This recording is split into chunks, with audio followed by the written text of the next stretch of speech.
మీకు తెల్ల వెంట్రుకలు వస్తున్నాయా? అయితే ఈ వీడియో మీకోసమే. ఇప్పుడున్న జనరేషన్లో చాలామందికి వయసుతో సంబంధం లేకుండా తెల్ల వెంట్రుకలు వస్తున్నాయి.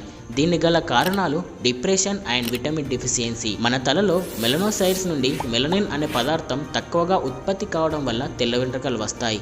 ఎక్కువగా మొబైల్ చూడడం, మొబైల్ నుండి వచ్చే నీలిరంగు కిరణాలు మనలో ఈ మెలనిన్ ఉత్పత్తిని తగ్గించి సరిగ్గా నిద్ర పట్టకపోవడం, సరైన సమయానికి నిద్రపోకపోవడం వల్ల వెంట్రుకల మీద ప్రభావం పడుతుంది. అలాగే చిన్న పెద్ద వయసుతో సంబంధం లేకుండా ప్రతి చిన్న విషయానికి ఒత్తిడికి గురి కావడం వల్ల తెల్ల వెంట్రుకలు రావడానికి కారణమవుతుంది. అలాగే జెనెటిక్స్. మన తల్లిదండ్రులకి 30 లేదా 40 సంవత్సరాలకి తెల్ల వెంట్రుకలు వస్తే మనకు వాళ్ళకంటే 10 సంవత్సరాల ముందే తెల్ల వెంట్రుకలు వచ్చే అవకాశం ఉంది. మరొక ముఖ్యమైన కారణం ఏంటంటే విటమిన్ డెఫిషియన్సీ. మన రక్తంలో ఐరన్, B12, బయోటిన్ వంటి విటమిన్ల లోపం వల్ల తెల్ల వెంట్రుకలు తొందరగా వస్తాయి. యుక్త వయసులో ఉన్నవాళ్ళు మంచి ఆహారం, మంచి నిద్ర, ఒత్తిడి లేకుండా ఉంటే తెల్ల వెంట్రుకలు వచ్చే అవకాశాన్ని